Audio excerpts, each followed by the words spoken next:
Well, listeners and viewers, thank you for tuning in to another episode of the Working Within podcast. This week or this month, I'm extremely excited to be sharing with you Ms. Wanda James to join the podcast and season 3 this week, whenever we're viewing this. I actually had the opportunity to hear Wanda speak as part of this program that I want to promote and let you all know about too. It's called the Urban Leadership Foundation of Colorado Connect Fellowship. The Urban Leadership Foundation of Colorado is dedicated to empowering Black leaders in Denver to reinvest in their communities and reinvest in themselves. And it's been really cool, and you'll see through this interview already the types of topics and people that we get to hear from as part of the cohort in 2022 is best class. Yes, thank you, Wanda. So many women. Yes, so many Black women. Mm-hmm. So many Black women. Mm-hmm. So important. Yes, and Wanda came to speak to us, and she gave a talk called Pot, Power, and Politics. And for many reasons, I fangirled over that talk. It really resonated with me. I had a lot of epiphanies when Wanda and I talked again. I had more epiphanies. And so I'm so grateful that she has decided and agreed to come on Working Within to share a bit more about her story. And, this is a really pivotal moment for Working Within, and I promise I'm going to stop talking and let Wanda introduce herself. Working Within has typically followed a very neutral, abstract, meta type conversations. And I think today, and with the slew of guests I'm encouraged to bring on the show, we're getting a bit more pointed, and I'm getting more pointed and more focused and passionate and advocate oriented on the show, or advocacy oriented. And so this is just going to be the beginning of that. So yeah. Anyway, so thank you, listeners, for tuning in to this show. This one will not disappoint, nor will any of them. But yeah, now to Wanda. Wanda, thank you so much for coming on the show. Could you please introduce yourself to the listeners? Please feel free to include your pronouns, what you're doing now, and anything else, and your zodiac sign. Very important to the listeners. That's so funny. I love my zodiac sign. So first off, I am a proud Virgo, because Virgos are, I'll be honest, Virgos just think we're the smartest people in the zodiac. So that's our claim to fame, But anyway, Wanda James, she and her. And thank you for doing this podcast. One of the things that I love most in the world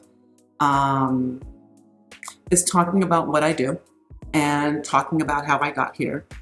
And along with that being one of the most favorite things, because I believe that, and I'll get more into the introduction, but one of my favorite quotes, Nelson Mandela made it famous, but it was actually Marianne Williamson, that's called "Our greatest fear. Our greatest fear is not our failure, our greatest fear is our light." And I feel like what I love to do is to be, because I'm unapologetic about everything that I do. And so in shining my light, it gives permission to people to shine their lights. And I think that the one thing that women, and especially Black women and Black people, or people of color, have been taught for so many generations is tone down. Don't make people feel uncomfortable. Keep your head down. Don't let them know how smart you are. Forget that noise. Come in hard. Yeah, Virgo, smarter than you. It's what I do. No. Oh my God. But no, it's not about that. But it really is, but shine your light, right? And so when I think about what I do or what I've done, first person in my family to graduate from college. First commissioned officer in my family from a long line of military people going back to my great-great-great-grandfather. First African-American woman, or first African-American period, legally licensed in America to own a dispensary, edible company, and a grow facility in the cannabis space. And I hope that there are more firsts in my life. And so what I get from those first, I mean, the haters are like, yeah, first. I don't say that to be braggadocious about it. I say it because it really is sad that my generation, that even coming up in the late 80s and the 90s and the 2000s, I should not have the opportunity to be first. There should have been a whole bunch of firsts before me. And it's crazy that we're still talking first. So my goal in life is to make people shine their lives, to go do what it is that they want to do, to be bigger and better and stronger, and know that you can do it. Because you know what? It really is just putting one foot in front of another. Because jokingly, like I said, being smarter or whatever else. Yes, I'm smart. I'm not the smartest. Yes, I'm driven. I'm not the most driven. Yes, I'm accomplished. I'm not the most accomplished. Because so many people are afraid to put that first foot out there, right? The journey of a thousand miles begins with one step, right? Yep. Black girl, put that foot out there and step again. I didn't know when I went to college that I was going to be the first in my family to graduate. I never thought about that. That wasn't a thought. We didn't have terms like first gen back in 1981. It was just like, go to college, So this is what I do, I think, is, and that's why I wanted to back into what I do. It's not the job that I do or the CEO or running the business. I think what I do is give people permission to shine. And I want you to shine. I want everybody to find that light and to shine. And if it happens to be a Black woman that's shining, I want y'all to glow. Glow. Yeah. Glow. Supernova glow. Yeah. Supernova. Oh my gosh. Oh, good. Blind some people with that glow. Yes. Yeah. Oh. Okay. That's so. Ooh, this interview is gonna be a training ground for me, so I can reel it in a little bit. But no, I'm shining. We're glowing together. We're glowing. It's supernova up in here. And what you mentioned about being unapologetic, there are layers to this. Okay, what I just mentioned about me learning to be more unapologetic on my own show, I was constricting myself on my own show for a long time. Firstly, secondly, watching you speak. Seriously, I admire so much how unapologetic you are in everything you say, because I completely resonate with that tone it down language and propaganda that Black woman, other women get so often. And it can be so hard to feel affirmed as a powerful woman. And not to say that you want to abuse your power, not to say that you're in it for power, but to be a powerful woman can be so hard. Just because everyone's saying you shouldn't, or if they're projecting that you shouldn't have that, or you shouldn't stand in that energy that makes you glow and be the supernova. So anyway, thank you for saying that. Well, it's kind of crazy too, because you get the one of my favorite fun quotes is, may you have all the confidence of a mediocre white man. I mean, it's amazing, and that's what I'm saying. When I started all of this, I am not remarkable in anything that I do. But what's remarkable is that I keep doing it. Right? Do you know what I mean? And have there been setbacks? Yeah, loads of them, all the time. But it's not how you get knocked down, it's how you get back up, right? And those setbacks for me aren't what I use to define me, right? You know what I mean? Because, another thing that I like to bring up, when a baby begins to walk or crawl, right?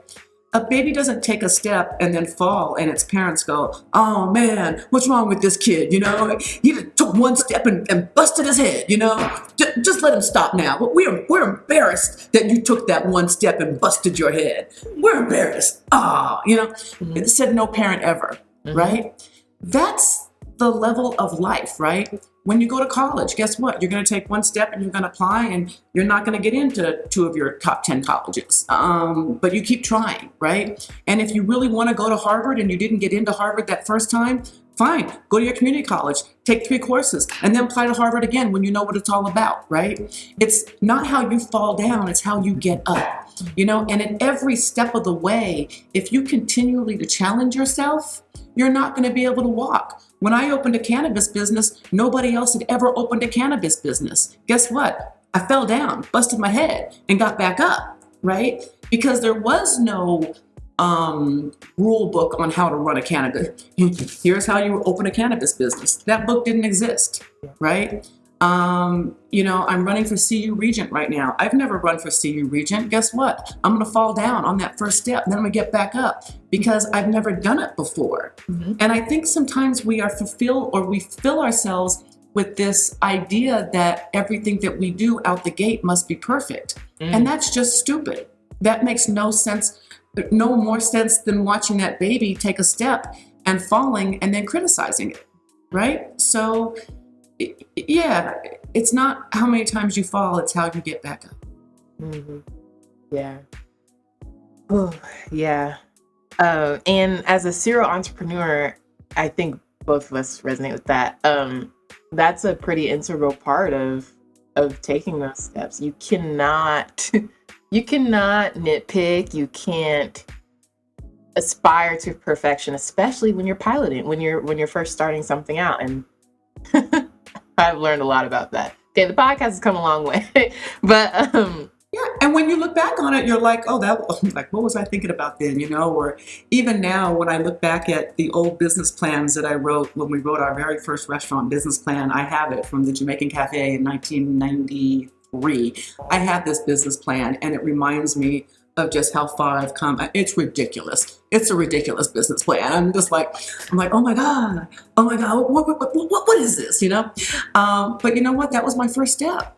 Yeah. And it was a glorious first step, because that very first business plan, that very first restaurant, that itty bitty little restaurant in Santa Monica, California, is the reason that we have this dispensary right now, right? Because that restaurant was the first step. Yeah. But anyway, it's exciting to me how it all kind of plays itself out. Of course it's exciting. You do not need to, you don't need to anyway yourself. It is exciting.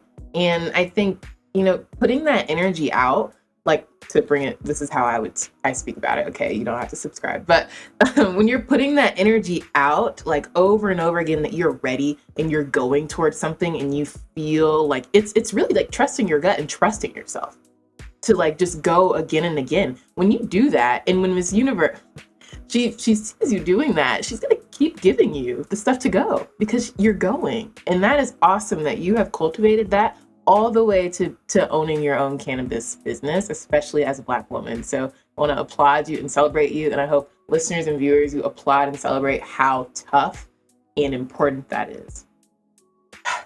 Okay. But you know what? It's bigger than that, though, too, because it's not just the cannabis business, right? So the cannabis business for me is a means to an end. Because from the cannabis business and the cannabis space, the real work for us has been ending mass incarceration, ending the drug war, ending in Denver, Colorado. 97% of the arrests for simple possession happen to be Black. You're here in Denver. Outside of the ULF class that we just taught, I have never seen 97% anything in Denver, right? So I'm sorry, we have reduced the arrest rate in Colorado now by 97% for simple possession. And all of that came out of this fight for cannabis and ending the drug war. 34% of the arrests in Denver were for simple possession, happened to be Black. Which is crazy, because we don't see 34% of Black folks anywhere in Denver, except when we start talking about things like arrest rates and unemployment, right? So these are the things, when I think about what cannabis has really been about for us, and owning a dispensary has been about for us. It's been about ending the drug war. It's been about shining a light on, having to check that felony box, right? You get out of jail, you got busted with less than an ounce of weed, and now you're forever checking the felony box. Really? Yep. Really, really, really. So these are the things when I think about the cannabis business. And don't get me wrong, Simply Pure as a location and as a business is my happy spot. I love being in my dispensary. It's beautiful. It's fantastic. It the is. people there are there.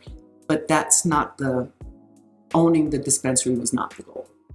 Yeah, and you're absolutely right. Don't want to minimize at all pieces of your talk. And see, this is why you should just be recording by yourself, because I'm chopping it up. But don't want to minimize at all what you spoke about in that talk, Pot, Power, and Politics, about, the current criminal legal system and how, you have experienced it and others around you, especially when it comes to cannabis as a Black person, which is very different, as you just named, from experiencing cannabis as a white person or other person. And so it becomes doubly, triply more important that, you are the person leading this charge, because you do not minimize ever the relation that, or the impact cannabis has had on the Black community in the criminal legal system. So thank you for that. And I guess, for the listeners who obviously weren't at the ULF retreat, sorry about that. I would love if you could just provide a bit more of, how you, clarity around how you came to give that talk, Power, Politics, the 3 Ps, and like just a few bullets. I don't know, when we're speaking, do you still say the word bullets? About like the key points of that talk and what you always want the audience to take away when you give that talk. So the idea of power and politics tends to be the core of what I like to talk about, because I see how all of those tie themselves together. Politics has always been something that I've been involved in for probably the last 30 years. I believe in politics, and I believe in political power, and I believe in the political power of proximity, meaning that the closer that you get to the people who are making the rules and the laws in which you live by, and the better that you can insert yourself to be able to influence what those laws look like that you live by, the better lifestyle we will have. Case in point, 1960s, Black people are coming up, we're fighting in the streets, we're trying to make things happen, we're trying to get better jobs, but we did not have as many people elected into Congress or, US senators or mayors or city council people. The drug laws or the drug war was the way in which the United States government controlled Black and brown people and communities. And I always want to go back to communities, because there's always some white guy in the audience who's like, I got arrested in Chicago, and I'm like, I'm sure you did. But the white community was not devastated. Those living in, white kids smoking weed in Beverly Hills, their families didn't lose their homes and their jobs, and they weren't locked up in prison.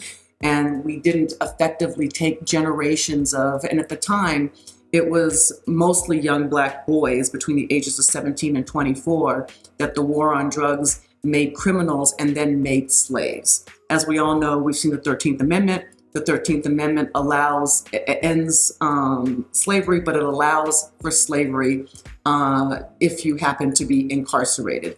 The minute that slavery ended, we started to incarcerate 5, 6, 7, 8-year-old Black boys. Yep. American history at its finest. And that has not changed until, quite frankly, 13 years ago when we started to legalize cannabis. Yep. So why was cannabis the issue for mass incarceration? Because we know that Americans smoke weed. We know it. White Americans, Black Americans, brown Americans, Chinese Americans, gay Americans, straight Americans, women Americans, men Americans, we all smoke weed, despite what the world will tell you. And I knew that because I grew up here in Colorado, and I have smoked weed with elected officials, doctors, lawyers, students, moms, dads. There is no group that I have not actually consumed cannabis with. Mm-hmm. So that being said, a cop can look at a car and see 3 white guys in it, know that there's weed in it, but know that their parents all have access to lawyers and everything else. It's not worth arresting those boys because they'll be out within 20 minutes and it's a waste of time.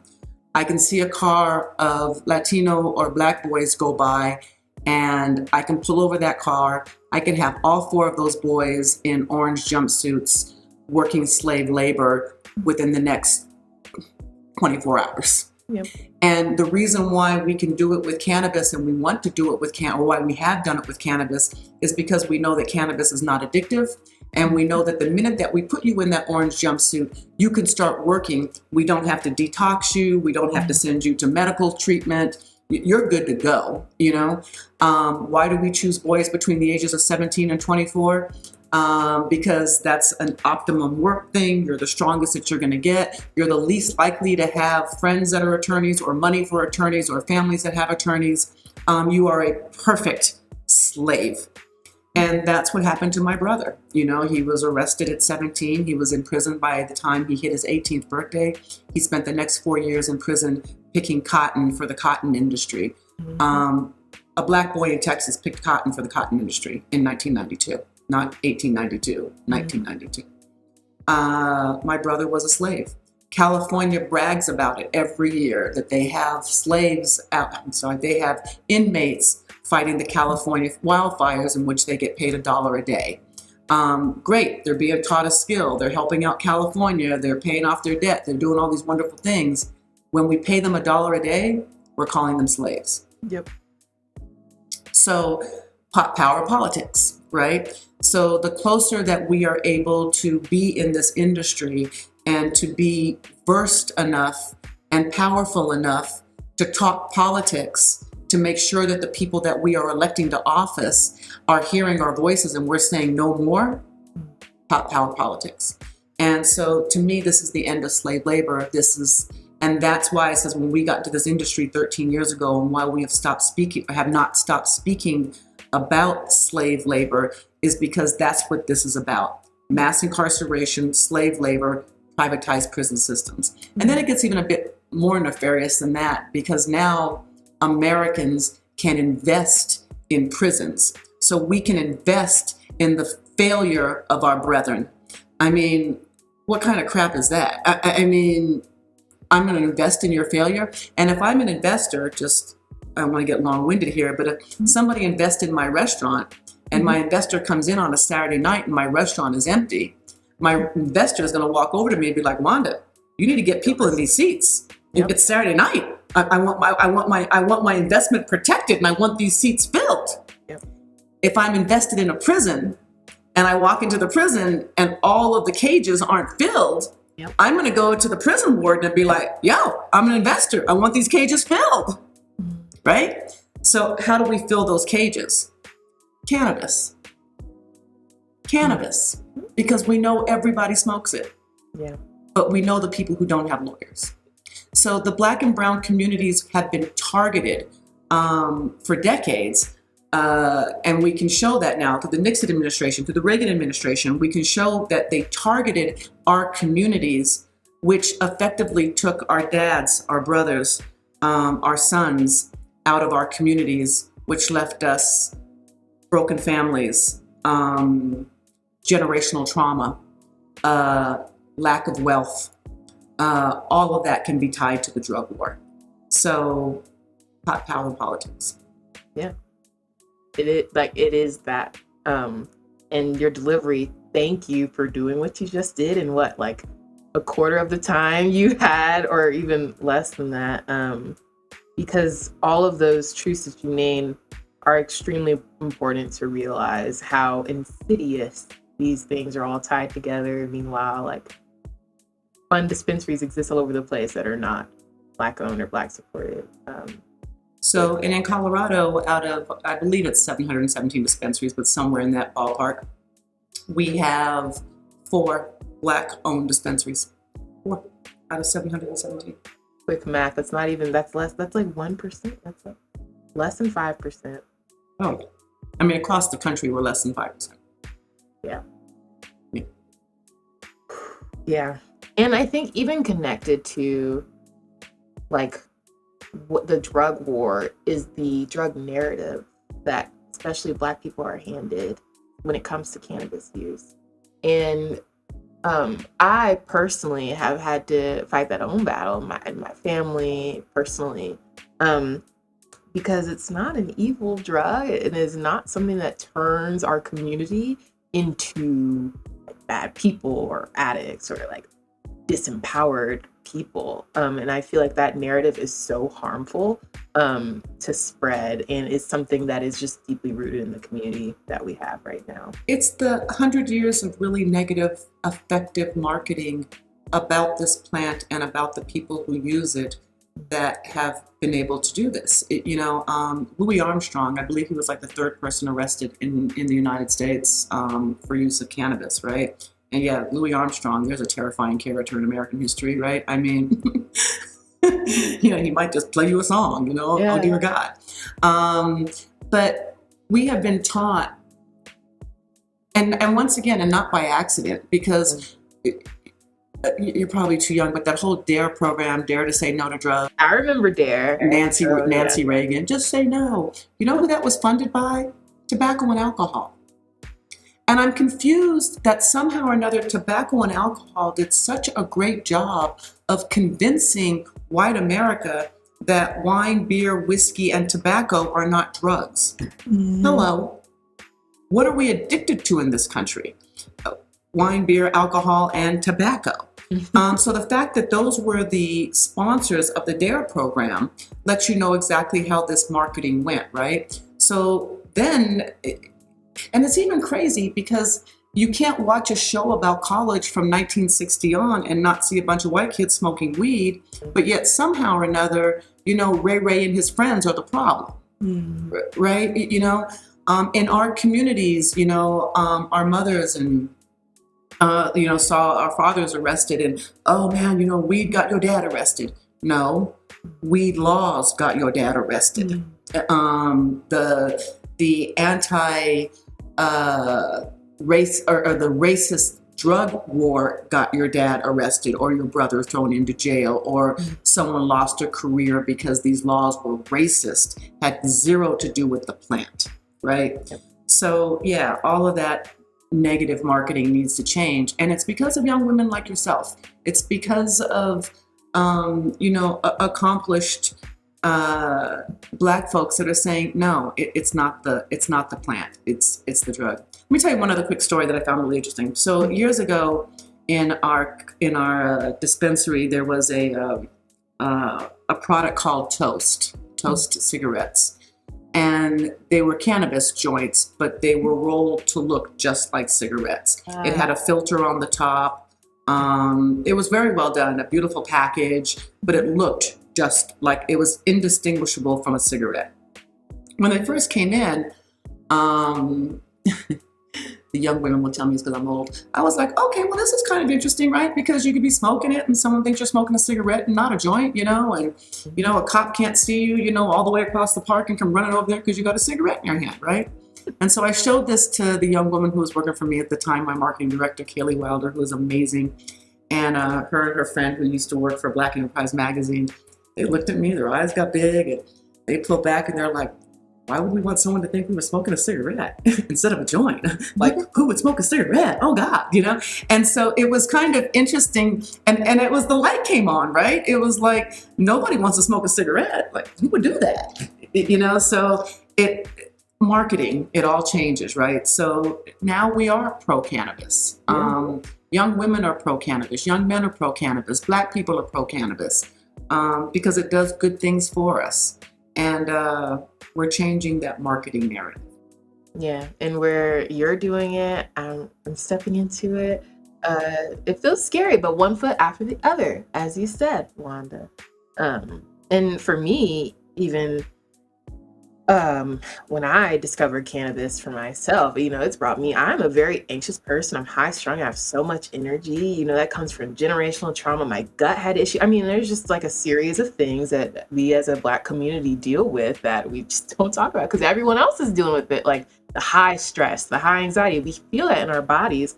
And I know cannabis for me has helped me release a lot of that. And it's helped me calm my monkey mind in so many ways. So more positive marketing, so pro-cannabis over here. And it is so possible to consume cannabis, smoke cannabis, and have a life. Like that has not been conceptualized widely enough. And so I just want to continue to help you do that. So it's funny that you say that. I mean, I would say that even bigger than that, right? And I think that you can, because you're right, people's minds aren't calm, you know, and let me be the first one to tell you, every single one of my friends over the age of 35 cannot sleep. All of them. Not one of them, not some of them, not most of them. All of them cannot sleep. And it's because of the life that we have created and the stress level that we have created as Americans. You know, there's even a badge of honor that goes along with overworking and not eating and not sleeping. Be like, oh girl, I ain't eating 2 days. And, you know, I got 4 programs going on. I got these, 6 papers I got to write. And people wear that as a badge of honor. And I'm like, that's not a badge. That's failing miserably at your life. Oh my God. Yes. Sit down, eat, take a minute, breathe, go for a walk, go pet your dog, smoke a joint, God damn it. Relax for a minute, right? So we need to change that narrative of, and I'm going to say Americans, because I think that we're probably the worst about it, but we need, that perpetual busy cycle isn't, that's not a happy place. Yeah. And if cannabis can kind of help us step back for, 30 minutes and quell your mind, quell your gut. And that's exactly what weed does, right? When you got that thing going on. And it's probably it's the plant in itself, but that whole being able just to, let me just think for a minute. Give me a second. And we need that. Pause, slow down, time. Yeah. Go eat something, because I got the munchies now and I'm hungry. No, literally. And not even yes, that, and seriously, Wanda, when I tell you, in school, I used to skip meals often because there's too much to do. And to belabor that point, we are in such a hustle and grind energy as an American population. It's crazy. Whew. Yes. So thank you so much for going down that path with me. But you are not a one-dimensional woman by far.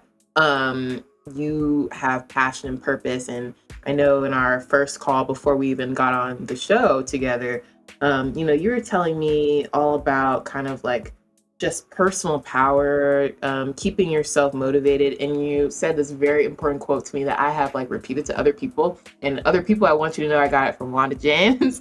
And it is that, my life, your life, any of our lives, they're not dress rehearsals. I've told that to my mom. It is not a dress rehearsal. I'm in this body, in this life. You may reincarnate, whatever you believe. But right now, this is not a dress rehearsal. And you have one life to live. So what are you doing to live that life you want to live? We're not playing around. It's not practice. Maybe it was practice when you were 12, but now it's life. And so I just want to know, how did you, you've just done so many amazing things. How have you gotten to that place? What made you realize that? And what has kept you super motivated in just, saying, F the dress rehearsal, this is my life? I think that we talked a little bit about this as well too. And I always want to be crystal clear when we do these interviews, right? Like I said, I didn't turn, 18 and go, I'm going to go to college. Then I'm going to join the military. Then I'm going to get this great job in corporate America. And then you know what? I'm going to find the man that I love. We're going to open up a restaurant. And then when I'm about 40 years old, I'm going to open up a dispensary. That was not my life. I joined the military. I got to see you Boulder, and I had no idea why I was there. I didn't understand the college experience. I didn't understand what I could be. I was first gen. I didn't know you could be a marketing director. I didn't know you could own a business. I didn't know any of this stuff. I'm a poor little black girl. I did not know. Came back second year, and all my black friends were gone. They didn't come back. So we went from 2,000 black kids having this great time to, 30 of us. And I was like, oh my God, what happened? Mm-hmm. I felt really alone at CU. 30,000 students. I'm out there. I don't know what the hell I'm doing. white kids are running around in BMWs. I didn't know what a BMW was. I mean, I didn't know. And I got scared. And when I got scared, I retreated to a place that made sense to me, which was the military. I grew up on a military base. My dad was military. I spoke the language. I saw the uniforms. I joined ROTC because I was scared. I was scared. I didn't know what to do, So I went to a place that was comfortable for me. So in doing that, I became, we think, the first African-American woman commissioned through the Naval ROTC unit at CU. I didn't wake up one morning and go, I'm the first African-American woman that graduates from CU, that gets commissioned at CU. It was a point of fear that took me there, right?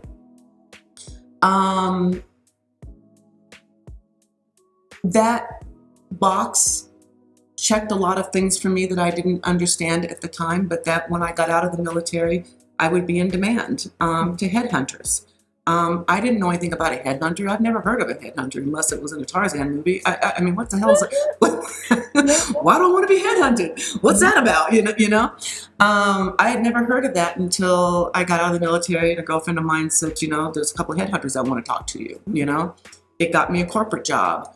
I went into insurance. That was my first big corporate job at a huge insurance firm. Hated it. Insurance? Are you kidding me? Oh no, I don't want to do that. Oh my God. I was fortunate enough to get headhunted again into another corporate place.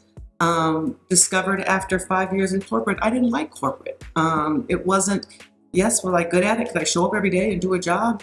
Yeah, but I was always trying to figure out, how can I get out of this? How can I leave early today? Because I don't want to be here in this job. Met my husband in a bar. We had a great time. He happened to be a chef. We used to go to this place, this Jamaican cafe. It was one of his Jamaican friends that owned it. Her and her husband ended up getting a divorce, and she goes, we're selling the business. And Scott looked at me and goes, you want to buy a restaurant? And I'm like, yeah, I guess. I don't know. Sure. Well, what does that mean? That we would own it? We run it? And how does that work? So things happen in your life because you show up. Be there. And that's the point I'm saying is, this is not a dress rehearsal, right? Be there. Do your life. Do this podcast. Where does this lead you? I don't know. Maybe somebody will see it, and before you know, you're doing the red table talk, and got your, you have the blue table talk, your teal table talk, which you wear today. Looks very nice, by the way. Really pretty colors on you. But you just don't know where it goes. But that's what comes from being present in your life, right? Even opening up that dispensary 13 years ago, that was terrifying. We thought we were going to go to jail, and people was like, what the hell are you doing? And politicians were telling me nobody would ever speak to me again because I've admitted to getting high and all this stuff, right? But we did anyway, because that was what was our greatest movement at that time. And now when I look back on an entire lifetime of stuff, the goal, not even the goal, I kept showing up, kept putting that one foot in front of the other, kept being in the game, right? You know what I mean? Because not a dress rehearsal. Yep. You're in it. Yeah. You're in it. You're in it. This is the Super Bowl. This is the Super Bowl. You don't get do-overs. I mean, you do get do-overs, you do, but you don't get a do-over your entire life, but you get to fix things and change things. And even sometimes the things that don't work out the way that you thought they would, they take you to a place that you didn't know you were going to be, right? Yeah. Like I said, like the military, that was a point of fear for me. That wasn't a point of strength or of, great resolve or a great plan. It was a point of fear. I was afraid. Yep. And I went to where I felt the most comfortable.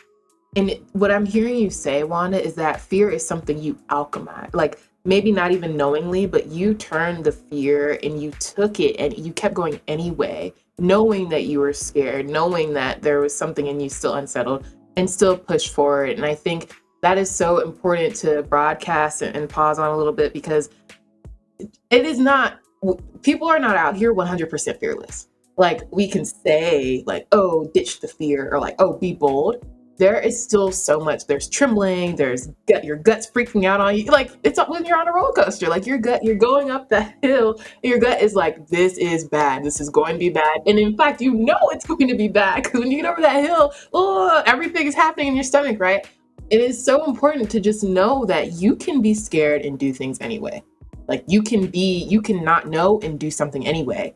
And it often, when I find myself talking to like peers and friends, like, okay, maybe you don't know exactly what, you don't have a 5-year plan. I think I have one. It's probably wrong, right? Because the way my life has gone.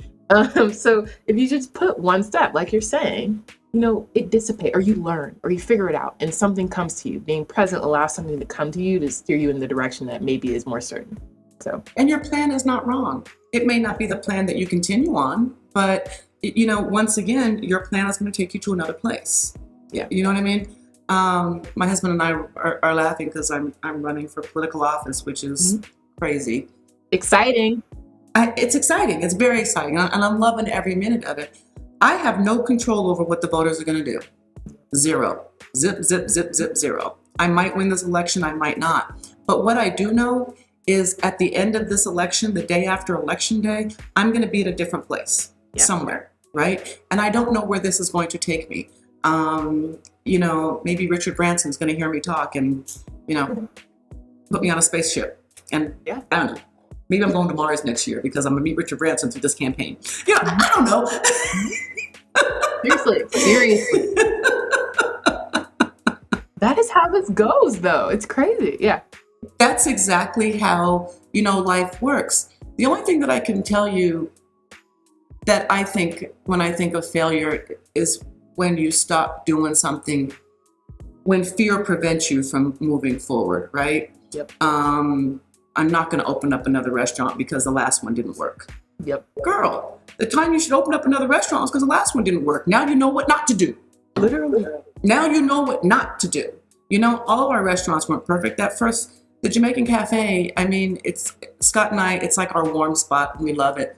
But man, we laugh at the mistakes we made. After the 5th restaurant, we were like, what the hell were we thinking about? And how do we even get past opening night, for all the mistakes that we made, right? Yeah. But, we were young and we were in it and we charged forward, And now it's the place that makes us laugh the most because I'm like, we had no clue what we were doing. Zero clue. Beyond zero clue, But that one restaurant got us all the way over here to a dispensary. Yeah. So fear is don't live in fear, but know that fear is it's a good motivator. It is. And it's a emotion that we're supposed to have, all of our emotions that we're supposed to have, but we're supposed to work through them and have them work with us, and not against us. Yeah, you're right. And to not minimize how fear can be translated to you too. People can give you their fear and we say, no, thank you for that. Parents are famous for that, giving you their fear and it's out of love.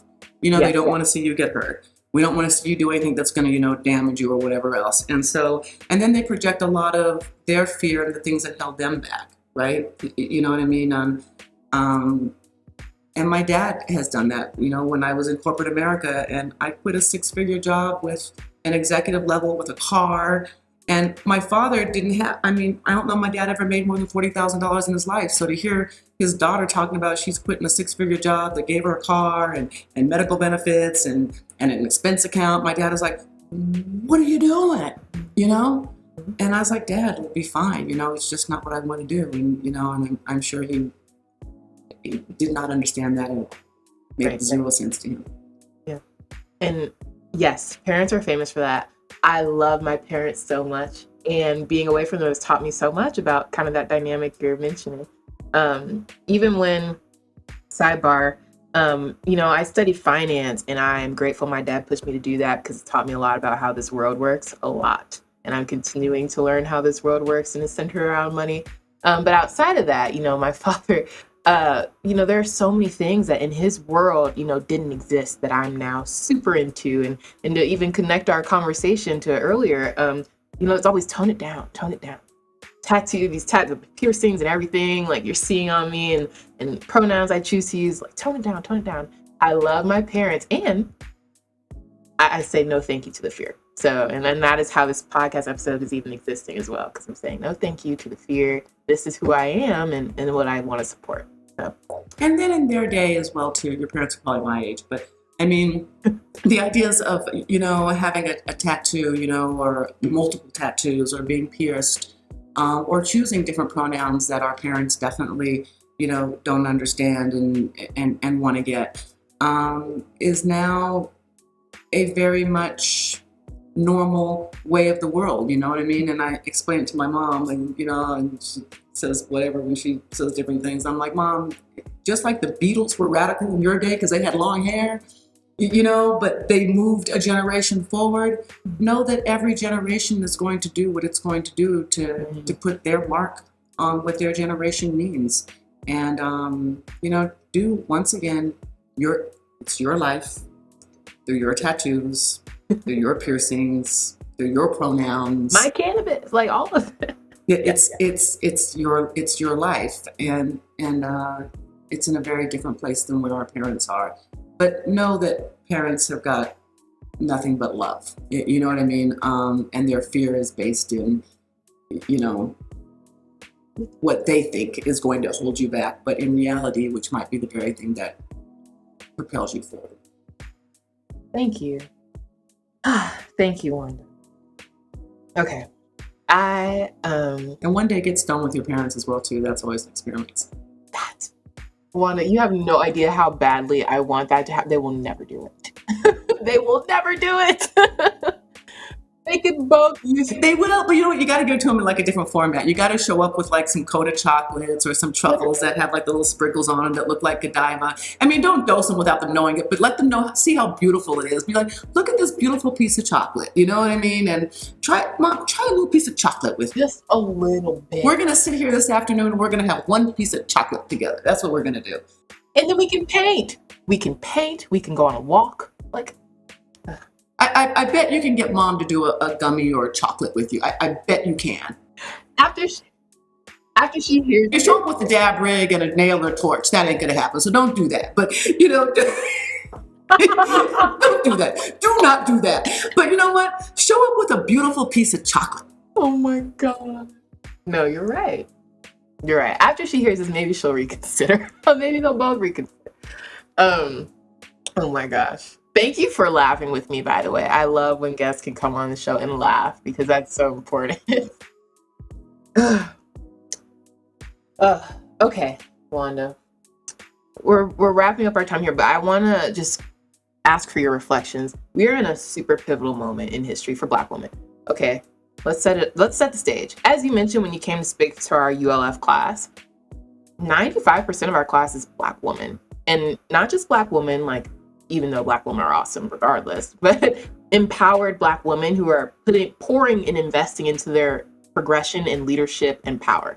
Okay, that's our class. We also have new Supreme Court Justice-elect, Justice Ketanji Brown Jackson, who has just been appointed to the highest court in the land, Black woman, right? And then I happen to have the honor of having Wanda James on my podcast right now, who is the first Black woman dispensary owner in America, right? So, and first of many things, as you mentioned. So what are your, first of all, Black women are taking over, that's the first thing. But what are your, like, how have you managed, because I know this is a way, I was the first Black consultant at my firm. How do you manage the weight of being first Black woman yourself, not dress rehearsal? How have you managed that weight, and how do you continue to manage it, stepping in and even running for the C.D. Boulder Board of Regents as well? I think I said this in the class. We read and more read. Thank God for read. Oh, Lord. No. Serious answer to all of that. And it was amazing watching Justice Jackson answer questions like, define woman. She's like, I'm a judge, not a biologist. Is this baby racist? I don't know. I haven't met that baby on the cartoon book yet. I mean, the questions were were insulting. And I think every Black woman in America, we all saw the memes, the facial expressions, because we know what she wanted to say, right? How do you manage all of that? You manage all of that because you know who you are and what you are and the shoulders that you stand on. And you know that the person standing in front of you ain't got on you. Ain't got the level of intelligence, the level of know-how, the ability to move mountains, the intellect, and it's not an arrogance. And that's people who just heard me say that. I was like, so arrogant. It's not an arrogance by any stretch. It goes back to what we talked about, the very first thing when Nelson Mandela talked about. It's not our fear. It's our greatest fear is our own light shining, right? So, no, and you know this. You and I have had these conversations, and it really warms my soul when I see you connect to the words that I'm saying. And it's not that I'm telling you anything that you don't know. I'm affirming what you know. And I'm grateful. And we've had this conversation. And when you spoke about, I'm a serial entrepreneur, I'm all over the place. I got this, I got that, I got this energy going on and everything else. Before you and I ever talked, you knew what that was, right? All I did was shine a light and says, and that's perfectly normal and perfectly fantastic and really, truly awesome for where you are in your life. But you knew that already. Did you not? Did you know that? Yeah. Stop laughing. But seriously, look at me. I mean, did you know that about you? Yes. Yes. Yes. Yeah. Say it with a period. Yes. Yeah. You knew that. All I did was affirm that for you because you knew it. So when you talk about how did Justice Jackson sit there and take all that? Because she knew that she was the baddest woman in that seat. No, baddest person in that seat. She knew it already, right? Just like you did. Now, we just need to make sure that we're able to affirm that in everybody else that's coming up with us to be able to give permission to say yes, period. Not yes with a smile, like, hey, well, I kind of got it. I know I can get. No, it's, yeah, I can do all of this behind me. When I got each of these degrees and things and commissions, when they handed those to me, I didn't feel worthy of those. I didn't. I was like, oh my God, I got a commission. Dear God. Now when I look back on it, you know why I got that commission? Because I earned it. Exactly. Because I earned it. So, yeah. And I'm expecting you to affirm that for all the other Black women in your circle.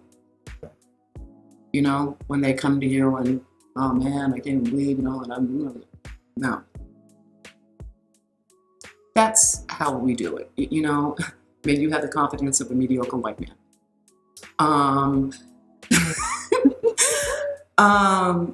Seriously, white men come into this world and they think that they are earned, or they think they are deserving of those degrees, of those jobs, of those positions, of the money, of the status, of the titles.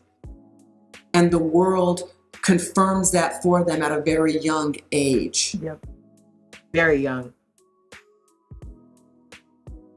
I kind of want to say something, and I've got to be very cryptic about it because I don't want the person that it happened to feel weird. But I was at a event lately, a big Democratic event, and there was a woman sitting next to me who has a very young son.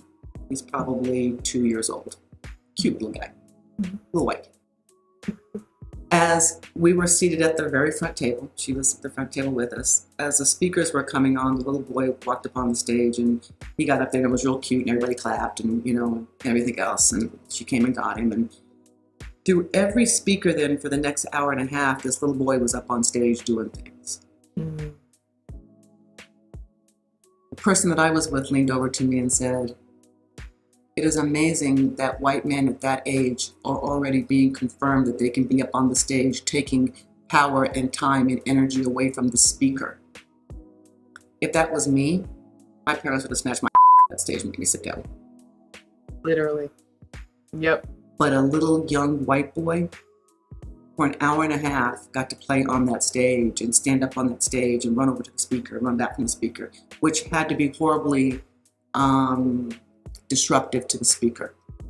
Finally, in the audience, there was a very powerful, very well-known Black woman in Colorado that went up and took the little boy down, took him out of the event. But it was interesting to me when I saw that happen, and I'm like, wow, 3 years old, he thinks he belongs on that stage. And nobody took him off that stage. So, yeah. Yeah. No, there's, yeah. Like, yeah. From day one, they are taught that they belong there. Yeah. My goal is from day one to make sure you know you belong there. If you're in the room, you belong in the room. If you're on the stage, you earn the right to be on that stage. You get one of these shiny pieces of paper, you earned it. If your podcast goes viral, it's because of you. Thank you. Thank you, Wanda. From now on, when someone says, do you know how bad you are, you're going to say yes. Yes. Yes, period. No, yeah, I am. But it's because I had blah, blah, blah, blah. No, yes, period. Yes. I earned it. You earned it. You earned it. Thank you. Yeah, because I've been working my butt off. Hello. Man. No, but not to minimize everything you just said. Yes, like exactly. And it's so easy. Things get so easily taken away from Black communities. So thank you. And then they give you excuses. Well, you're only here because you're the affirmative action hire. You're only here because, we didn't hire the other 3 Black guys because we had to put a Black woman in that space. And you can be like, Judge Jackson, I've got more judicial experience, a better resume, a higher from the best college on the law thing. I mean, when we rattle off her degrees and her know-how as a judge, she was the most qualified judge on the bench. Yet all of those Republicans made it sound like somehow or another Amy Coney Barrett, who has never tried a case, is a better attorney. And we all know that that's not true. Yeah. The other thing I want to leave you with as well, too, the poem that I loved the most was Amanda Gorman, and I just love her stuff, and I'm loving reading her things. But the poem that she did at the inauguration, when she says, America is not yet written. Mm-hmm. We're 400 years into this experiment, right? 1964 was when Black Americans got the right to vote. I was 1 year old in 1964. When I was born, Black people couldn't vote. In less than 60 years, which, don't get me wrong, is a long time for me to be on this planet. I'm actually getting close to that number. But in less than 60 years, we've elected a Black president, a Black vice president, put a Black woman on the Supreme Court. Well, we put a number of Black people on the Supreme Court, but now we finally have a Black woman on the Supreme Court. We've had a Black man on the Supreme Court, not Clarence Thomas, Thurgood Marshall, before Clarence Thomas. But we'll even include Clarence Thomas with his, he Black, but anyway. So we've done this. We have done more than any demographic in this country in less than 60 years after getting a vote. Yeah. Black women are the most educated demographic in America. Mm-hmm. Mm-hmm. And we're not even 400 years into this country yet. Mm-hmm. So yeah, America's not yet written yet. Mm-hmm. And your generation is going to be spectacular. Thank you. Thank you. We're trying. No, you're going to be spectacular, no doubt. Thank you. I'll be having you on my podcast when I'm 85 years old. I'm going to have like the old broad podcast. Actually, it'll be the old broad hologram because podcasts will be so 2022. It'll be a hologram. So you're going to be my guest on the hologram. Wanda, first of all, don't date yourself. You're not old. It comes with all this other stuff attached to it. You are Wanda. I know, and I feel that. It's crazy to me as well, too. I'm like, oh, Lord, I want another plan. And, and that's the other thing, too, that, in changing, where we are as women, my mother will never tell you her age. As a matter of fact, my mother now claims she's younger than I am. And I'm like, Mom, you got to stop that because that's not going to work any longer. But anyway, I look at it the other way, right? I'm proud as punch that I'm 58 years old. And to me, that is, I think it's a phenomenal place to be. I have loved every decade of my life. I don't want to be, 22. I don't want to be 35. Yeah. I want to be fantastic at 58, which is why I said at 85 years old, I'm going to have a hologram show and you're going to be on it. So we're going to be doing this. Well, we are. I'm holding you to that, first off. No, I'm serious. I'm holding you to that now. Yeah, see, that's what we're going to be doing. And you're right, because guess what? You've been living your life. And so live it all. You know what I mean? If you've had an inkling to do it, do it. Do it. Hey, well, listeners, audience members and viewers, because we're in season 3 and we're on video, I guess you just gotta live your life now. No. But wow. I'm sure all of you are processing, listening, grateful. I'm feeling very grateful to have had Wanda on the show. It is so, you just have a great talent because you are unapologetically yourself. And I think that is not normal. Like, that is not a normal thing taught, especially with the identities you hold. And I think because it is not normal, because it is something that I had for once not seen in such an elegant way done.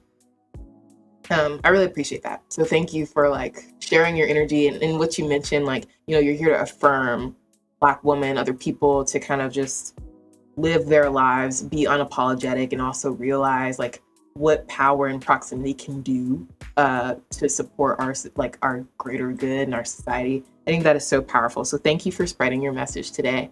And listeners, I know you're grateful, so I'm speaking for you. They say thank you for spreading your message today, Wanda. I know you're running right now for the CU Board of Regents, and listeners will probably hear this in sometime in May, but how can listeners see what you're up to, follow you? Where are you present in the online sphere? I got my own hologram out there. No. I'm online. Wanda L. James on Twitter, IG, Facebook. The campaign is Wanda, the number 4 CU, on all of those things as well too. And Wanda4cu.com is the website. The election for me will be, the big election will be the primary election on June 28th. Since it's a CD congressional district race, it's considered a statewide seat because we take care of all 4 campuses, which is Anschutz Medical Center, Children's Hospital, and then CU Boulder, CU Denver, and UCCS in Colorado Springs. The Board of Regents operates a $5.2 billion budget, oversees a $5.2 billion budget, the 3rd largest employer in the state of Colorado.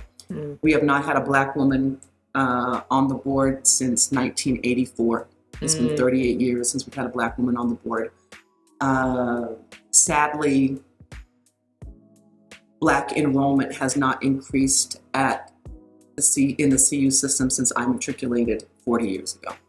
So those are the reasons why I'm running, because we need a Black woman's voice at the table, period. Some people are like, I always pull race into it. And I'm like, because race matters. And, and I'm tired of people saying that. Why do you gotta be about race? Because it is about race. Yeah. So anyway, June 28th is the election. I would ask everybody to vote. It's the one thing that breaks my heart when I see young Black people that tell me it's not important that they vote. Yeah. And races now, every political race is won by less than 3%. And less than 3% could be 3 votes, could be 2 votes, could be 1,000 votes. But every vote counts. So young people, please vote. And on that too, on my political soapbox, I already have a college education. Mhm. I already married the person that I love. We already own a house. If y'all think that you're going to be able to afford college, have children when you want to or when you don't want to, marry whom you love, of whatever gender that may be, or buy a home, y'all better vote and act like it matters to you, because all the laws that are being created right now affect you a lot more than they affect me. So please, young people, pay attention, get out there. And it's the smallest voting block, which is why we end up with 90-year-old people running the country, right? It's because your voices are not heard. So yeah, and don't let anybody tell you that voting doesn't matter. That's just the stupidest thing I've ever heard in my entire life. It's the most simple thing that you can do. It's the basis of your citizenship. And if it didn't matter, why would white folks be spending so much money and time to prevent you from voting? So much. Years of money and time and political will. Yeah. Vote like your life depends on it, because it does. I would have never dreamed that 10 years ago that young women would have lost the opportunity to control their bodies. I would have never have dreamed that. Yep. And here we are. Yep. I don't want to be talking to you on our hologram and find out that Black people lost the right to vote somewhere over the next 40 years, right? Yeah. But understand, if we don't keep our eye on it and if we don't keep focused on it, that will happen. Yeah. I mean, just FYI, the Voting Rights Act has to be voted on every 5 years. To this very day, they decide whether Black people can continue to vote or not. Think about that for a second. Yeah. That's the thing. So anyway, that's my soapbox. That's my political talk. Vote, vote, vote, vote, vote. Not a soapbox. Yeah, thank you. And we'll make sure, listeners, that all of that information is in the episode description. Make sure you read that. Follow Wanda on the socials. You see clearly she is talking about a lot of really important current events and also just sharing her story more widely. Because why do we still have people in prison? But anyway, all right. So thank you, listeners, again so much for tuning in, and always follow Working Within for more.